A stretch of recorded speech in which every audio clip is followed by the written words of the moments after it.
Today's people, John Tamny.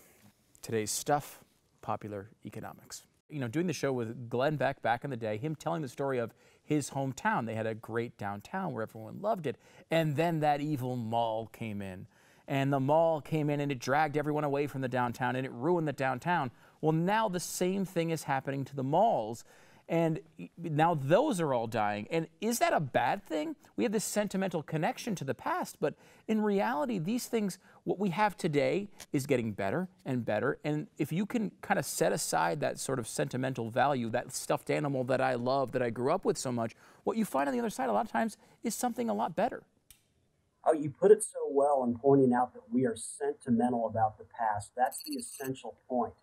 But the thing is, if you live in the past, you stay there. I love how you bring up downtowns that are now starting to thrive again and pulling business away from malls. What that's telling us is that we allowed prices in downtown cities to fall far enough that entrepreneurs came in and thought, okay, here's a deal. I've got a chance to buy or lease real estate cheaply, and I can start my business here.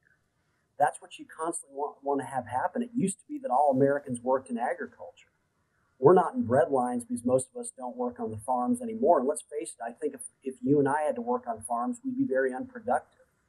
We're also no longer a manufacturing economy. Did that hurt us? Did that put us into bread lines? No, we sent those jobs overseas and we've got even better work today. It's when you remain stuck in the past. Investors don't like that. They don't like stationary ideas. They like economies that are moving forward, that are always looking to innovate. So if you remain wedded to the past, investment pulls away and you have nothing. Let's face it, New York City used to be the largest manufacturing city in the United States. Los Angeles was number 2. Well, those factories that used to have Nabisco and some of these manufacturers, they now house Google and Intel. Is New York poor because it's no longer the #1 manufacturing city? No, precisely because it moved on. Precisely because it didn't stay wedded to the past. It's one of the richest cities, if not the richest on earth. If you don't mind, I'm just going to pull that segment and just play it before every single stump speech of every candidate as we approach 2016, because they'll all mention manufacturing jobs and pine for the times that we all worked in factories and worked at these jobs that are, you know, rough and tumble, laborious sort of work. And, you know, to me, it's great that we're advancing past that. It's just very difficult to communicate that, which is really why I like the book so much, because you're able to take things that people understand, you know, that people kind of connect with, these basic examples, and kind of advance these theories, things like the estate tax and things that people don't understand. You know, the manufacturing one is a great example of that. Manufacturing is so commonly praised as this wonderful thing, but when you look at it, why would you know, that's not the pinnacle of society. We don't all want to be manufacturers. There's nothing wrong with those jobs. They're good jobs.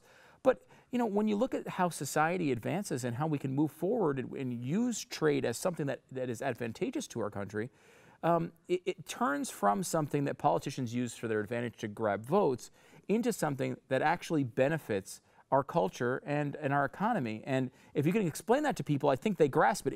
It's just really hard to do in sound bites. Oh, yeah, you know, you're absolutely right. And I think one of the things is politicians who claim to love manufacturing jobs have never worked in a factory. The reality is families have always wanted for their kids to move out of the manufacturing jobs. And you look at them today, they're not even good anymore. The average factory job in China pays the equivalent on a per-day basis of a Starbucks latte. And so what does that tell us? It doesn't tell us that America is falling behind. It tells us that America has very much moved forward, that basically American labor is too valuable to keep in factories. So they've moved overseas. Well, that's a good thing. Let's face it, if it's all about saving jobs, let's abolish the computer, the car, the tractor, the internet, the ATM machine, because those are some of the biggest job destroyers in history. But did they make us worse off? Did they put us in bread lines? Certainly not. Do any of us in the United States today want to live without any of those innovations that I described? I think not. Where they destroyed some jobs, but they created much better ones. And we need to look at manufacturing the same way. If manufacturing factory-style jobs ever come back to the United States, that will be a certain sign of a U.S. in decline. not a U.S. moving forward. Oh my God, I'm literally going to record that and put it in front of every Donald Trump speech that he makes during this campaign. Let me give you a few more here real quick. Can you give me quick lightning round-ish sort of answers to these? Blockbuster video and Hollywood video. People know the term antitrust laws, but when it's actually applied in reality, it has a different feature than the way it's sort of promoted. Can you explain that? Yeah, it's fascinating. They tried to merge back in the 1990s, or I think it was the 1990s. But basically, what happened is the Federal Trade Commission said no. They said the combined company would be too powerful. They would dominate the video and DVD market. What the federal government always misses is that there's a new industry coming in. Netflix came in and cleaned their clock and made them irrelevant. The idea that they would try to keep these two from merging missed the point. They were soon enough bankrupt. How about LeBron James and competitive advantage? Tell that story. Well, LeBron James is the best basketball player in the world. But if he wanted to, he could be a pretty good NFL tight end too. But he doesn't play in the NFL, and with good reason. If he pursued both, he would no longer be the best basketball player in the world, and he would earn a lot less money. Well, that describes us. I don't think you and I cut our own hair. We don't raise the food that we eat. We don't build the apartments or houses we live in. We don't make the cars that we drive. We leave that to others so that we can focus on what we do best. LeBron James does the same thing. As individuals, we are all free traders, and that's why we have such high standards of living in countries like the United States. You can make a serious argument that specialization is literally the best thing humanity has ever done. I mean, it has moved society forward so fast, and it changed everyone's lives. It really is amazing, and people don't understand that. Without question, it's the biggest economic story of all. With specialization, you first of all get not just your neighbor and someone in your country vying to serve your needs. With free trade, you get the most talented people on earth lining up, trying to serve you, trying to give you a bargain.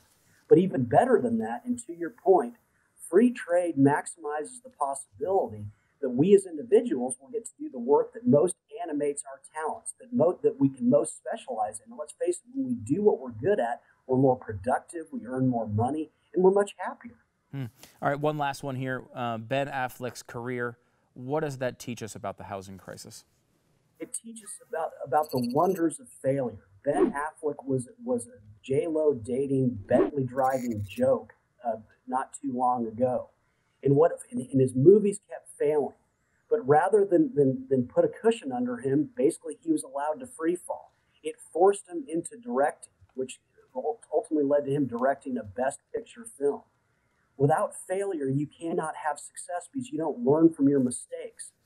Banking was not saved. It wasn't made stronger by the bailouts.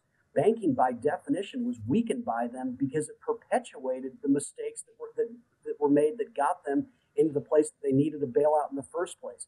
If you don't have failure, you don't have success. Silicon Valley is the richest part of the United States, not because all of its businesses succeed, but precisely because the vast majority of its businesses fail, and through that you get perfection. So great. John Tamny, Popular Economics, what the Rolling Stones, Downton Abbey, and LeBron James can teach you about economics. What a great book, and what a great way to approach this in a way that actually can communicate these issues to people who don't normally dig into charts and spreadsheets. John Tamny, thanks so much for coming on the program. Thank you very much for having me.